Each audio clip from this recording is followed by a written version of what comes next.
অনেকেই মনে করে শেখ মুজিব একজন মহান নেতা, শেখ মুজিব এই, শেখ মুজিব সেই। আসলে কিন্তু শেখ মুজিব অত বড় মহান নেতা ছিল না।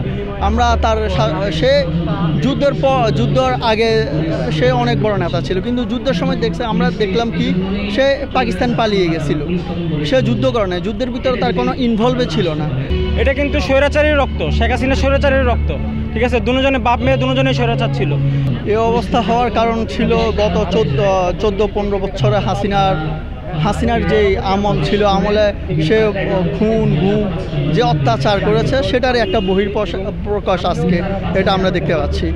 আর অনেকেই মনে করে শেখ মুজিব একজন মহান নেতা, শেখ মুজিব এই, শেখ মুজিব সেই। আসলে কিন্তু শেখ মুজিব অত বড় মহান নেতা ছিল না। আমরা সে যুদ্ধের আগে সে অনেক বড় নেতা ছিল, কিন্তু যুদ্ধের সময় আমরা দেখলাম কি সে পাকিস্তান পালিয়ে গেছিল। সে যুদ্ধ করে না, যুদ্ধের ভিতরে তার কোনো ইনভলভে ছিল না। তারপরে যুদ্ধের পরে সে এসে মহান কিছু হয়ে গেছে। মহান কিছু হয়ে যাওয়ার পর 71 থেকে 75 সাল পর্যন্ত তার যে শাসন আমল ছিল, তার শাসন আমলে সে রক্ষী বাহিনী গঠন করে বহু মানুষ গুম খুন হত্যা রাহাজানি করছে। সেটারই বহিঃপ্রকাশ মেজর ডালিমরা তাকে হত্যা করেছে।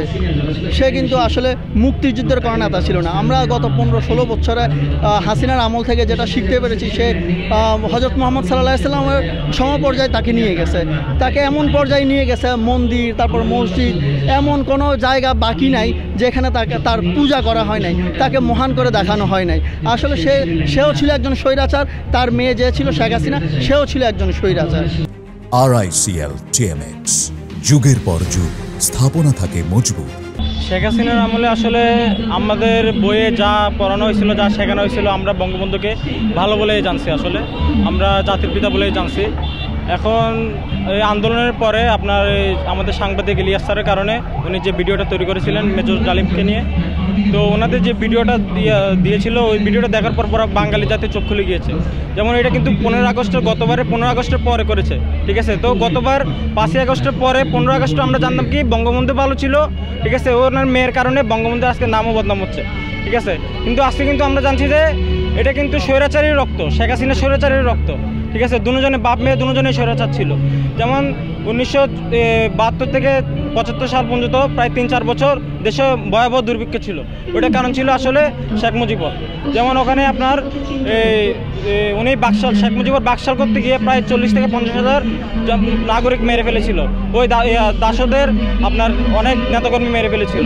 তো শেখ মুজিব যে মানুষ মেরেছে, শেখ মুজিব মোট যে মানুষ মেরেছে, এটা শেখ হাসিনাও 17 বছর এতগুলো মারতে পারে নাই, ঠিক আছে।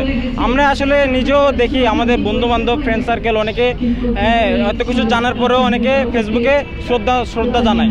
ফেসবুকে আপনার এদের শ্রদ্ধাঞ্জলি জানায়, ছবি দিয়ে, শেখ মুজিবের ছবি দিয়ে 15 আগস্টের শ্রদ্ধাঞ্জলি যায়।